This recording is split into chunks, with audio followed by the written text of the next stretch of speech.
Jaiden Fidge and Riley Smith, you have both pleaded guilty to a charge of sexual penetration of a child under the age of 16, a crime you two men shamefully committed together. You, Mr. Smith, have pleaded guilty to a second offence of sexual penetration of a child under the age of 16. As was referred to by your counsel, our Court of Appeal has said that this crime can be committed in a wide variety of circumstances. While that is so, what is inherent in sexual offending against children is what was conveyed in a different context in the opening words of the report of the Royal Commission into institutional responses to child sexual abuse, which read in part, and I quote, "The sexual abuse of a child is a terrible crime. It is the greatest of personal violations.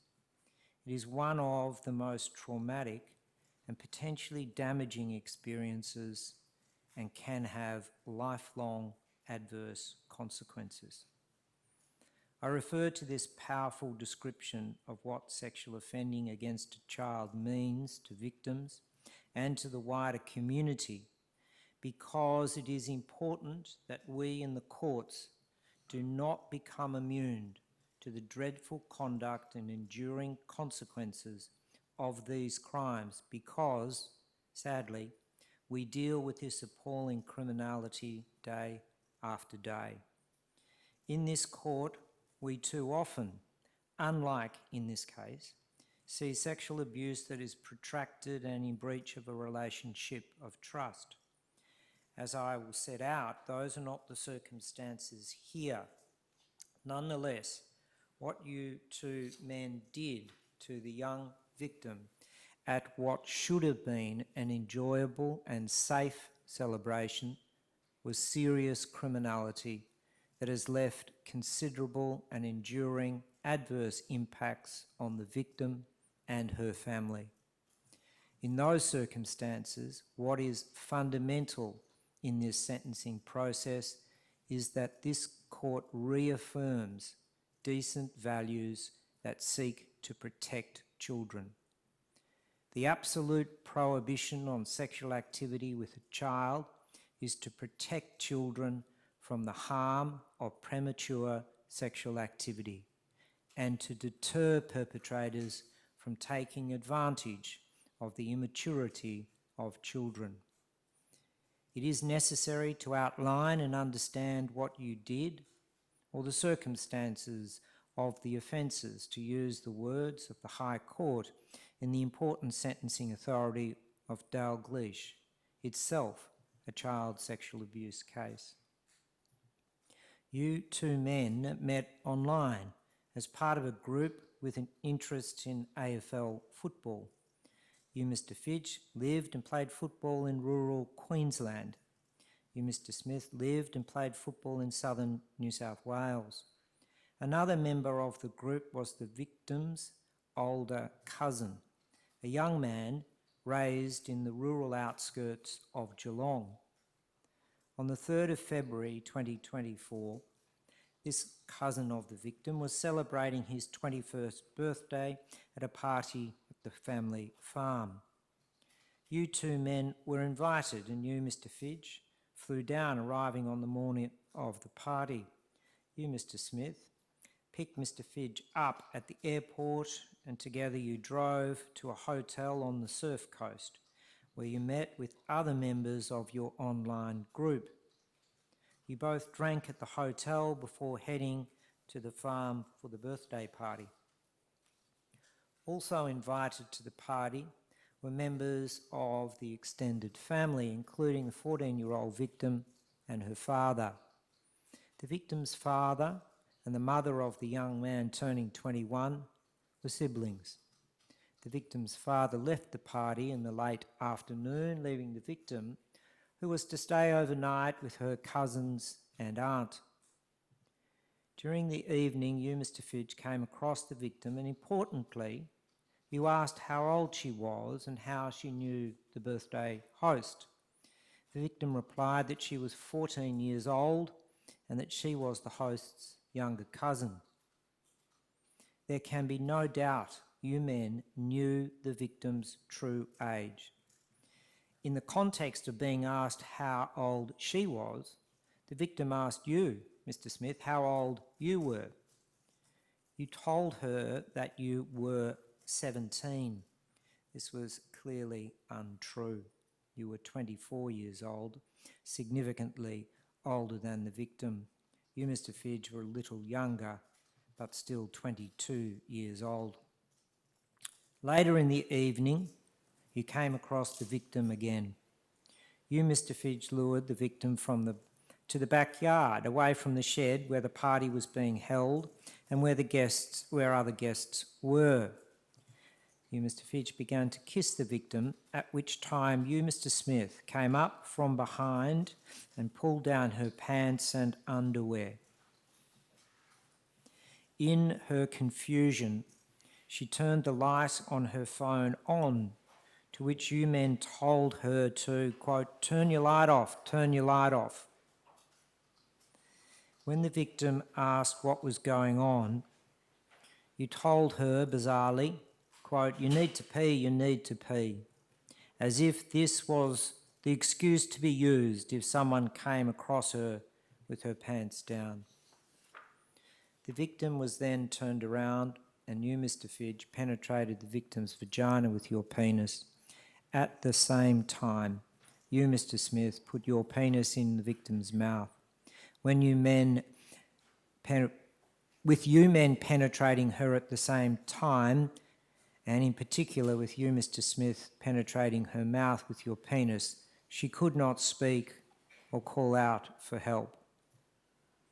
These penetrations were not done with either of you using protection. Once you were finished, you told the victim again not to use the light on her phone to navigate back to the shed and to the other guests, and neither of you returned with the victim to the shed. When she arrived back at the shed, the victim's aunt took her to the house and to bed.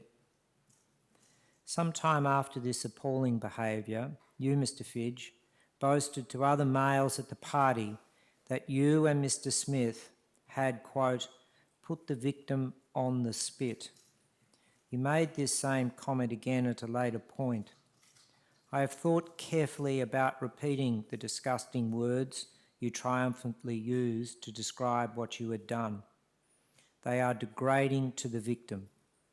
But I have decided to use the abhorrent words you used because they graphically give insight into your depraved thinking about the victim and indeed how you see and give little value to the dignity and autonomy of women.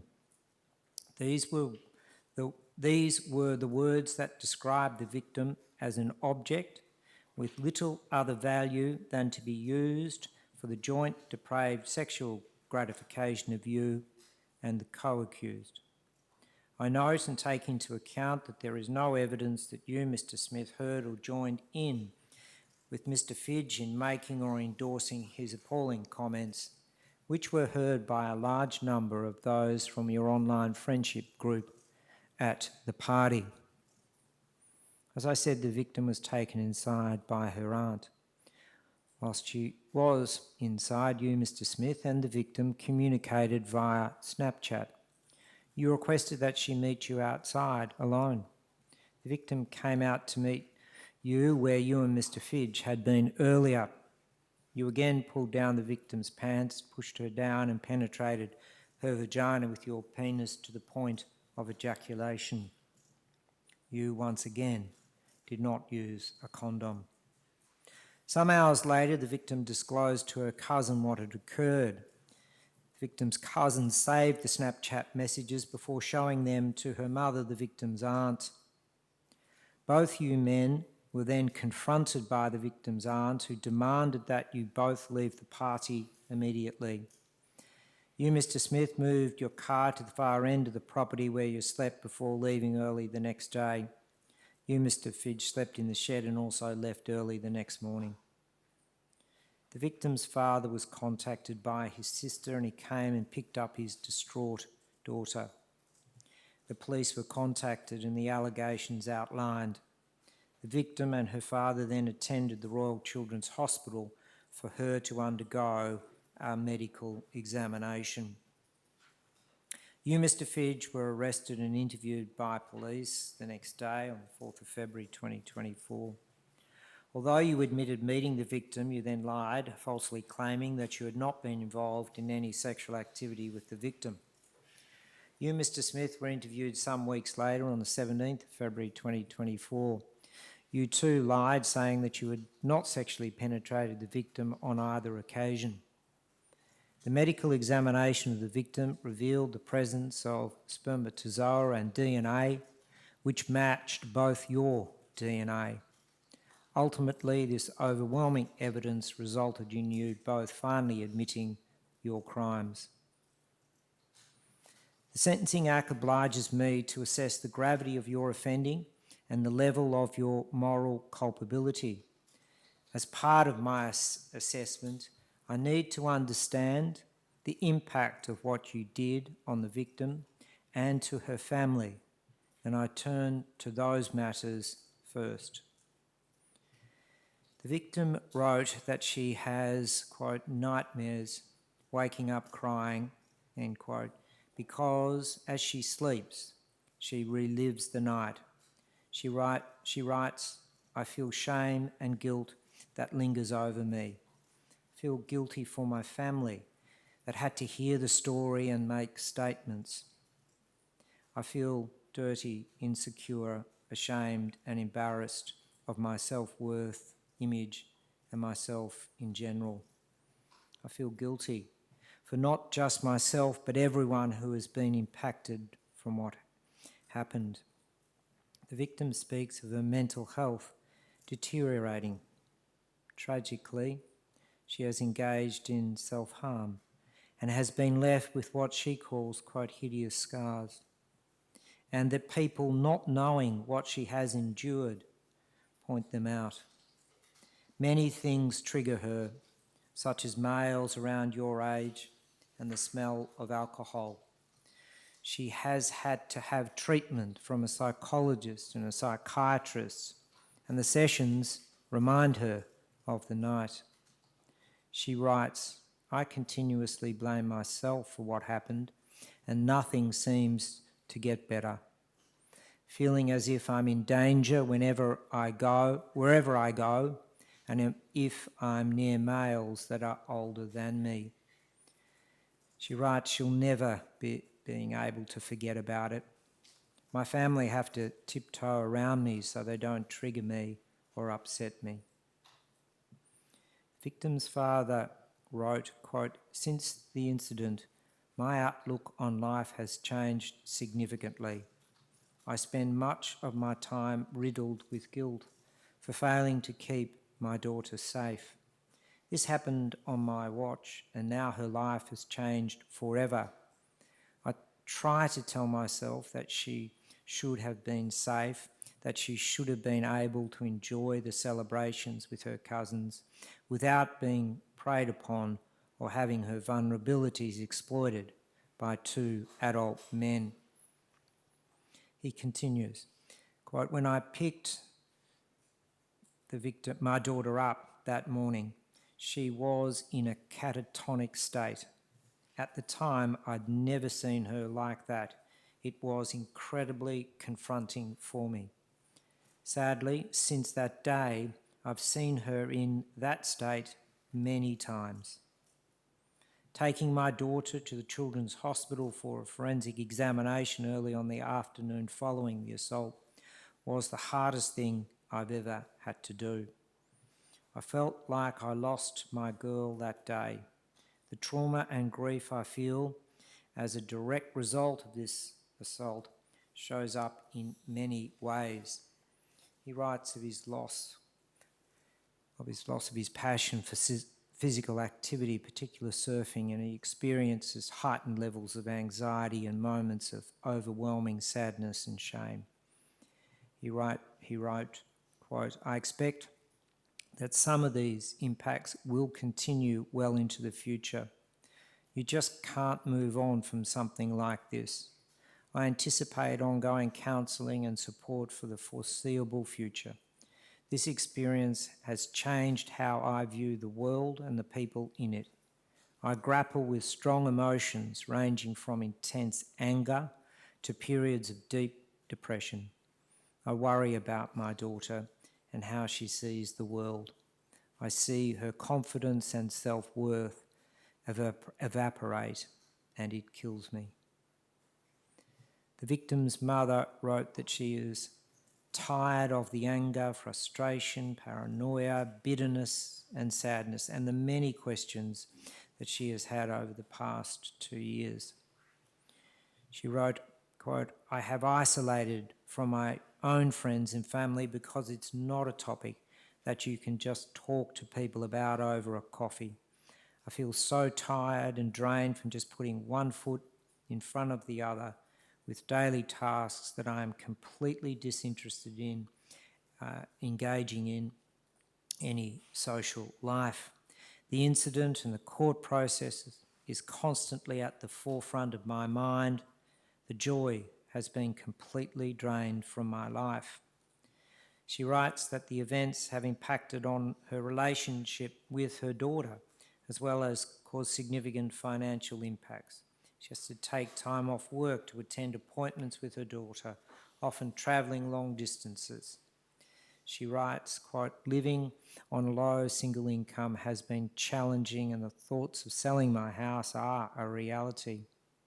She says that she experiences, quote, "guilt and shame for not being able to protect her daughter from what happened." The Victorian Court of Appeal has reaffirmed the important role of restorative justice in the criminal justice system. In Talbot and the Queen, the court approved the statement of a much wiser judge than me, Justice Vincent, in speaking in the DPP and Toomey concerning the notions of social rehabilitation and restorative justice, where His Honour said, quote, "It is well to bear in mind that the rehabilitation of the victim of sexual abuse may often be more difficult to achieve than that of the perpetrator. Frequently the damage will be profound and a long time will pass before it can be addressed at all. In the meantime, childhood will be destroyed, self-esteem damaged, educational and career opportunities lost, and the capacity to form and maintain relationships seriously impaired. The notions to which I have adverted underpins, I believe, such concepts as restorative justice, just punishment, the vindication of rights, and the attribution of responsibility based on moral culpability. The vindication of the victim in cases of this kind, in particular, is profoundly important if the criminal justice system is to perform its role properly. I have taken into account the considerable and ongoing impact on the victim and her family. One aspect, all too common in these sexual offence cases, is that the victim and the family somehow feel a sense of guilt or blame. Of course, no one is to blame but you two men. The victims should not be made to feel any guilt. You and you alone were responsible for the crimes that have gravely affected their lives. I was told that you have both read the victim impact statements and acknowledge your responsibility in causing the pain that you have. You both said as much in your letters of apology tendered on the plea. You, Mr. Fidge, speak of educating yourself on how deep and long-lasting the adverse impacts of sexual crime on victims and those close to them. This is to your credit. The Sentencing Act obliges me to assess the gravity of your offending and the level of your moral culpability. as was observed in the DPP and Bright. The objective gravity of the offence must be assessed. Otherwise, other relevant sentencing considerations, and in particular subjective factors, may be given undue weight in arriving at the sentence, rendering it is unlikely that the sentence will be commensurate with the seriousness of the crime. As to the gravity of what you did, the following are factors that in combination make this a serious example of these sexual offences against a child. Firstly, the age difference is significant. She was 14. You men were 24 and 22. This is not a case where teenagers engage in sex within a relationship where one was under 16. So, as I've said, while there was no relationship of trust, this was an example of an uneven dynamic where a young teenager at her cousin's 21st birthday was taken advantage of by much older, more worldly men. Secondly, and self-evidently, the fact that you both sexually penetrated the victim at the same time significantly elevates the seriousness of this offending. Plainly you had, even if just a little earlier, planned or decided you would both violate her concurrently. That was your aim. While, as I noted earlier, this crime can be committed in a variety of ways and in a variety of circumstances, it is rare that a child is violated simultaneously by two men. Thirdly, that you treated her as a mere object so you could penetrate her while she was in reality surrounded on both sides by you older, larger men, also elevates the seriousness of what you both did. Fourthly, as another guest and as you knew, a 14-year-old family member of the hosts, she was entitled to be treated with respect and not in effect be set upon and while alone and separate from others, sexually assaulted by two older men acting together, as which occurred for charge 1 and charge 2. Fifthly, you used no protection, creating a risk of pregnancy and or disease.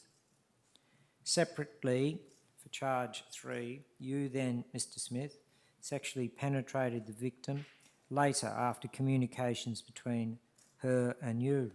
You told her to come outside from where she was in bed. Once she came outside, you quickly moved to having sex with her again to the point of ejaculation. Again, there was no protection for her from the risk of pregnancy and or disease. As to your moral culpability, you, Mr. Smith, had time to consider what you had done to the victim earlier with Mr. Fidge and show restraint and not engage in sexual penetration again with the underage victim as you did on the second occasion. Broadening out from that aspect that elevates your moral culpability, Mr. Smith, it seems to me that for both you men, your moral culpability is high. You knew the victim's age, but you went ahead anyway. As I've said, the first joint penetration had an element of an abhorrent male bravado, where you gave preference to having a joint sexual conquest over the dignity of the victim. This shameful aspect significantly elevates your moral culpability. There is nothing in your personal circumstances that operates to lower your moral culpability for either of you. In fact, on the contrary. Drinking alcohol, or in your case, Mr. Smith, smoking cannabis, is certainly no excuse, and it does not lower your moral culpability, as was conceded by counsel. The crime of sexual penetration of a child under the age of 16 is a standard sentencing offence. The standard sentence is 6 years imprisonment, and the maximum term is 15 years imprisonment. The Sentencing Act makes clear that the period specified as the standard sentence is, quote, the sentence for an offence that, taking into account only the objective factors affecting the relative seriousness of that offence, is in the middle of the range of seriousness. Beyond the words of the Sentencing Act, I am guided and have applied the principles articulated by our Court of Appeal in Brown and the Queen as to how to navigate the standard sentencing regime. Thus, the maximum term and the standard sentencing term are statutory guideposts, no more and no less. Also, the well-known sentencing methodology of instinctive synthesis remains the methodology for sentencing for offences that are standard sentencing offences. I will say more shortly about my reasoning in coming to a sentence relative to the standard sentencing. I'm required to undertake such a task by the Sentencing Act. Additionally, with respect to the fixing of a non-parole period, Parliament has said relevantly for this case that if any offence on the indictment is a standard sentencing offence, then the non-parole period must be 60% of the head sentence if it is less than 20 years. Parliament has allowed for a lower non-parole period to be fixed if it is in the interests of justice to set a lower non-parole period. As to the task of considering the relative seriousness of your offending, I have factored in all the matters I spoke about with respect to the objective gravity of charge 1 and 2, the joint criminality, that is, the decision to penetrate the victim simultaneously, the age gap, the absence of protection, and the absence of any sense of the welfare of the victim, which was simply drowned out by your perverted sexual gratification. I've also factored in the more mitigatory matters, such as the lack of trust relationship and the brevity of the criminality. All this leads me to the conclusion that by reference to the objective factors alone of this joint offending, it is an example of the offence at or around the middle of the range of seriousness. As to your second offence, Mr. Smith, there are aspects that lead me to the view that it is below the middle of the range. I make clear that these findings do not automatically translate into a particular sentence, but it is an important factor in the overall instinctive synthesis. The task of sentencing involves the synthesis of more than the gravity of your offending, its impact on the victim, and the maximum and standard sentencing terms. I must also understand and add to the calculus the circumstances of each of you as the offender.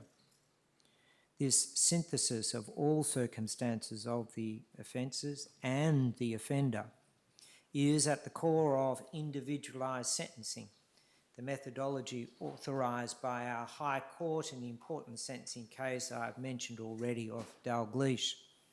I turn now to your personal circumstances, commencing with you, Mr. Fidge. Jaiden Fidge, you are 24 years old, having committed this offence when you were 22.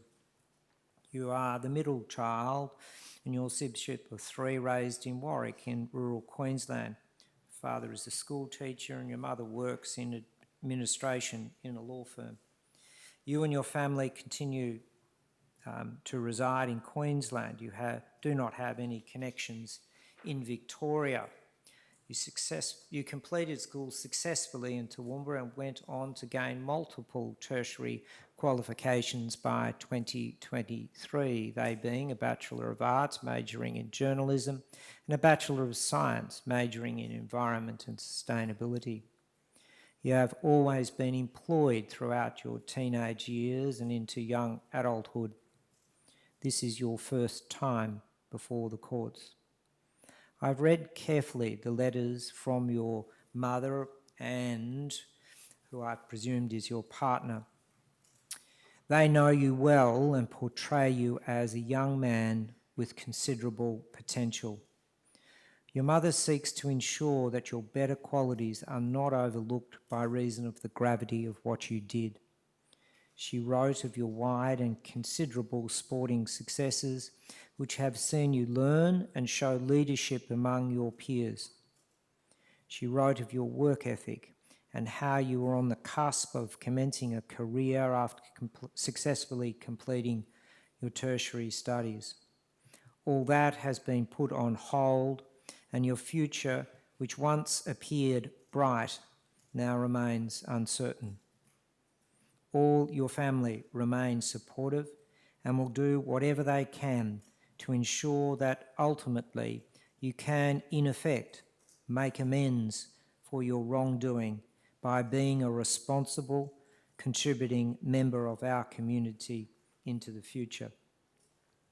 She wrote of your intense and informed remorse. In her eyes, you know how much pain and anguish you have caused to the victim and her family. You are ashamed and committed to behaving more in accordance with what she knows you as, an intelligent and responsible young man.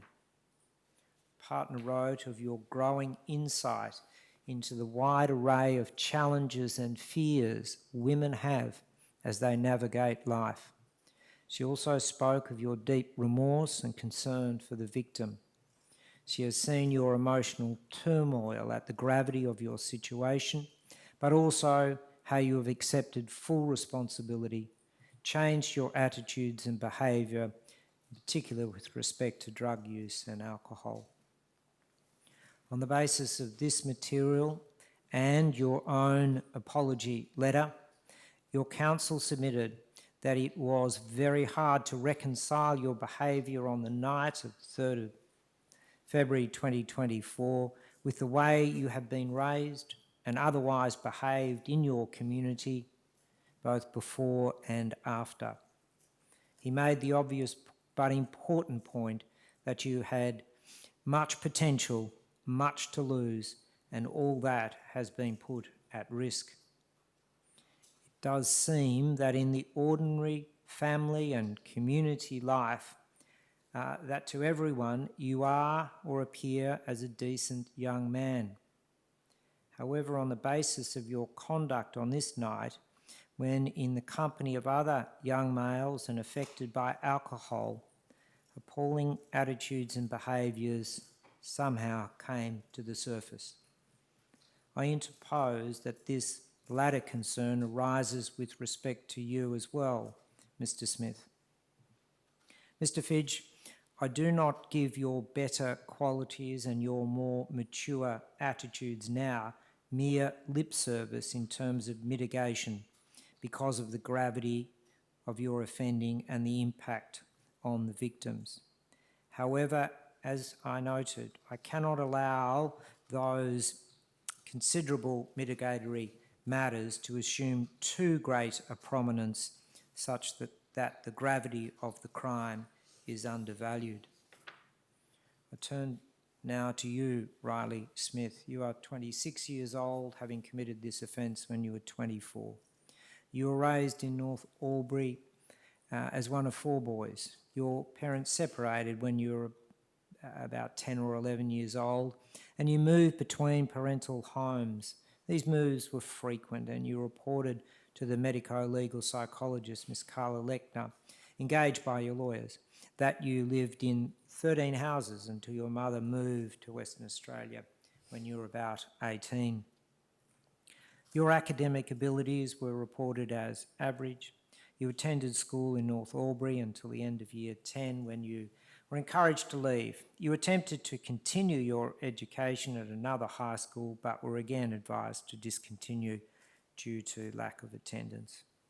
Your counsel submitted that through these years, you and your brother were effectively on your own, getting yourself to school, looking after the house and your own meals, as your father was always away, working and unable to provide many of what others took for granted in a family home. Following your departure from school, you continued to work at KFC, moving then onto a boat building business until you were made redundant during the COVID-19 pandemic. You then commenced and have since completed a carpentry apprenticeship, which took 5 years. Your work history and your perseverance are to your credit. In terms of your future aspirations, you intend to move to Western Australia and pursue work in the mines. Your mother and an older sibling are in Western Australia. You enjoyed your sporting endeavours as you grew up, in particular AFL football. As it turned out, I learnt from the parties that you have, in fact, a criminal matter which unusually arose from violence displayed on the football field. You were charged with assault, occasioning actually bodily harm. This subsequent matter was heard approximately 3 months after the offending that's before this court and resulted in a conditional release order without conviction for 3 months, concluding on the 28th of February 2025, over a year ago. I've been told that you have a matter currently pending or before the New South Wales courts, or proposed it will be there. It relates to driving whilst under the influence of illicit substances, which occurred on the 7th of February 2026. It seems from all the material, including the evidence that I heard from Mr. Alexander, who knew you through his dealings with you at the football club and with his son, from all the material, I consider that it does seem to have problems when socialising with alcohol and drugs. Your counsel emphasised that you were significantly affected by drink and cannabis on the night of the offending. It was not put that this was in any way an excuse, but rather the explanatory context for what you now acknowledge was your dreadful criminal behaviour. Mr. Alexander spoke of your expressions of shame and regret as to where you are now and what the future holds. You too spoke in these terms in your letter of apology. I do not overlook all that you have done from an early age to establish yourself as a hard-working young man with what was a bright future. You too have capacity to make a contribution into the future after the inevitable jail term. I've spoken of the remorse each of you have expressed, and I consider it to be genuine. You both pleaded guilty after the matter came to this court. Your pleas of guilty have been acknowledged here by the setting of sentences, which I'll announce, that are lower than would have been the case had you pleaded not guilty and been found guilty by a jury. Your pleas of guilty relieved the victim from the ordeal of giving evidence, and that is no small matter. Another benefit that flows from your pleas of guilty is to the criminal justice system, as precious resources were not needed to run a trial. Another factor more unique to you, man, is that your punishment has the added burden of you being imprisoned a distance away from family and friends, and in your case, Mr. Fidge, a very significant distance away. Isolation in prison is an aspect of punishment. However, not being able to easily have in-person visits is an added hardship that I have taken into account. Although not the same, the use of video FaceTime facilities in Victorian prisons necessarily developed in COVID times is some consolation. I turn to a matter that has arisen since the plea, and that is there has been media reporting of your crime widely, including in the local media in your respective hometowns. That is to be expected, and reporting of what happens in our courts is encouraged and facilitated by the court. Thus, the formal charges you pleaded guilty to, as set out in the indictment, were made available to the media by court order in response to a media request at the time of the plea. The court facilitated attendance of the media by the usual video links so that all that was said in court could be heard, and that in that way the community would also know of it, facilitated by the media. As I have said many times, the court in Geelong has the added benefit of having a local journalist whose attention to detail and accuracy in his reports is of the highest standard that I have experienced in decades of working in the courts and interacting with media reports. Many of my colleagues in the county court share this view. Unfortunately, for reasons that have not been explained, even after inquiry, the media reports and headlines have described U2 offenders as having committed the crime of rape and that U2 are rapists. Of course, the prosecution charged you with sexual penetration of a child under the age of 16, and you pleaded guilty to that serious offence. You have never been charged on indictment by the Director of Public Prosecutions with the crime of rape, which is different in many important respects to the crime of sexual penetration of a child under the age of 16. My sentence will be for that crime, no more and no less. Two matters arise as a consequence of the inaccurate media reports. First, the odium of being described as committing the crime of rape has an added extracurricular impact, in particular with the enduring nature of online reports. The second point is that reporting of what is going on in our courts is a vital aspect of our system of justice and a pathway for members of the community to have confidence or to legitimately criticise the court in the vexed area of sentencing, in particular for child sexual offences. The sentence I will announce and all my reasoning relates to the crime you in fact committed, being sexual penetration of a child under 16, with its lower maximum term and standard sentence, alongside sentencing practices which are much different than for the crime of rape. If there is, as I hope, confidence in the community that the sentences I pass are just and appropriate in all the circumstances, then that confidence would be based on an informed understanding of the basic fact of what crime was committed. If there is criticism or debate, it will be, in this case, unfortunate that even those endeavouring to be informed through the media may have a view that my sentence is one imposed on you men for the crime of rape.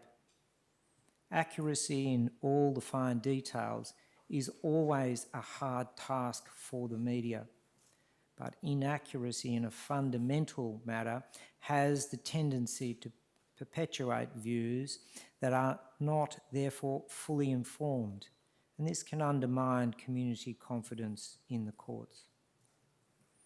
I move now to more general and very important matters.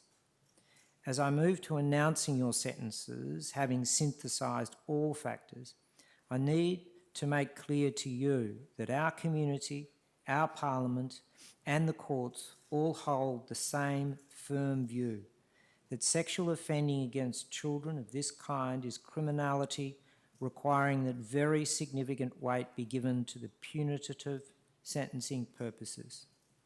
Firstly, denunciation of what you did and the harm you caused must be more than in the words expressed here in these sentencing remarks.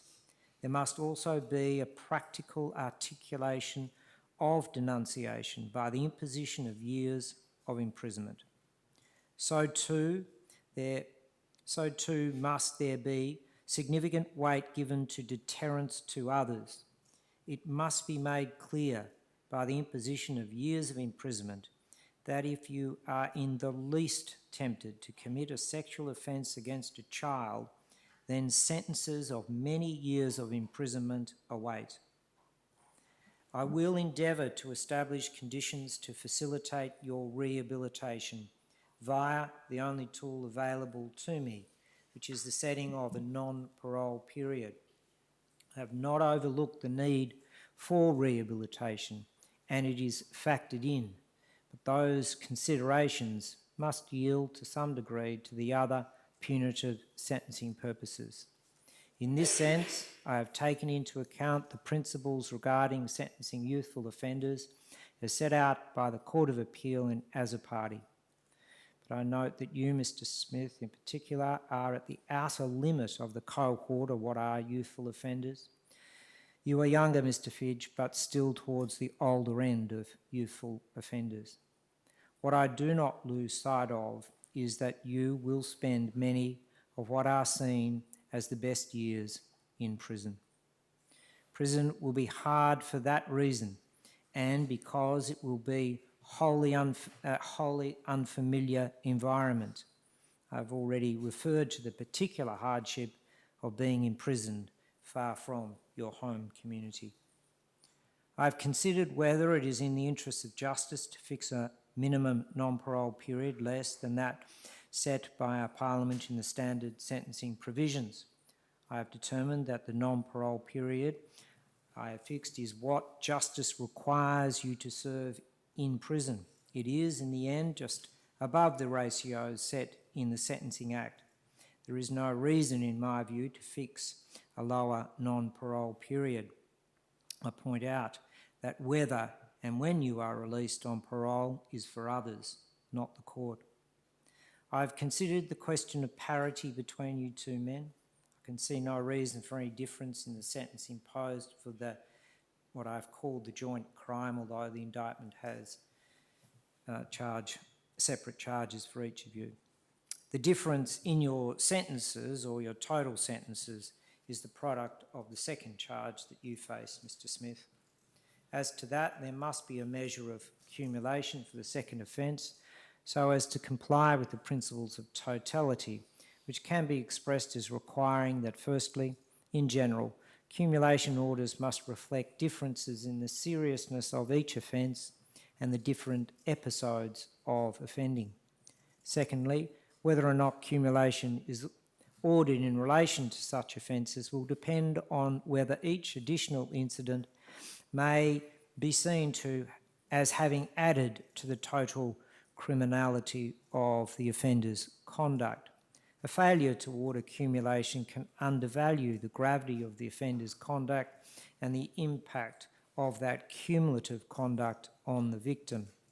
I interpose that the second offence that you have pleaded guilty to does add to the total criminality of your conduct. Thirdly, orders for accumulation ensure that each charge carries weight in the overall sentencing outcome. They ensure that offenders do not and are seen not to receive a discount by reason of being sentenced for multiple charges in the one incident. After fixing your sentences, including what I consider is the need for some accumulation, Mr. Smith, I have then stepped back and adjusted so as to ensure the total sentence meets the totality of your crimes. Doing the best I can, and commencing with you, Mr. Fidge, I impose the following sentence. For the charge of sexual penetration of a child under the age of 16, you are sentenced to 4 years and 9 months imprisonment. I fix for you a non-parole period of 3 years. You have served 7 days in custody thus far. This figure having been reckoned, I now declare it's part of the sentence I've just imposed, and I'll ensure this declaration is entered into the records of the court so the prison authorities know that you've already served 7 days of the sentence I've just imposed. Had you pleaded not guilty to these offences and been found guilty of them, I would have imposed a sentence of 6 years and 6 months with a non-parole period of 4 years and 9 months. You are required by the legislation, that is the Sex Offenders Registration Act. It's mandatory due to the offence that you committed to be registered on the Sex Offenders Register and remain on that register for 15 years. There are documents that will be signed setting out your responsibilities and the consequences if you don't meet those responsibilities. Turning to you, Mr. Smith. For charge 2, sexual penetration of a child under the age of 16, you too were sentenced to 4 years and 9 months. Charge 3, sexual penetration of a child under the age of 16, you were sentenced to 3 years imprisonment. 14 months of that sentence on charge 3 is cumulative upon the base sentence of 4 years and 9 months. That gives a total effective sentence of 5 years and 11 months, and I fix a minimum non-parole period of 3 years and 10 months. You have served 7 days in custody. This figure having been reckoned, I now declare it's part of the sentence I've just imposed. I'll ensure the declaration is entered into the records of the court, so the prison authority is left in no doubt you have already served 7 days of the sentence I've just imposed. Had you pleaded not guilty to these offences and been found guilty of them, I would have imposed a sentence of 7 years and 6 months with a non-parole period of 5 years and 6 months. You too are required to register under the Sex Offenders Registration Act. That is a mandatory consequence of the offences you have committed. The period of time that you must remain on that register is 15 years, and again there are documents setting out your obligations and responsibilities and the consequences if you don't comply. Is there any other orders required? Your Honour, if I could just raise one matter. Your Honour's indicated that there are 7 days pre-sentence detention recorded. I had thought there were 16 days, given that both men were remanded on the 3rd of March. And I apologise if that's wrong. I was just believe from the 3rd of March when they were remanded until yesterday. I'm so sorry. Is that right, gentlemen? That is. Yeah, I'll alter that order so that it reads 16 days, that figure having been reckoned. I should have consulted you, I'm sorry, before that. 16 days on each of those is pre-sentence detention. Thanks very much, Ms. McDougall.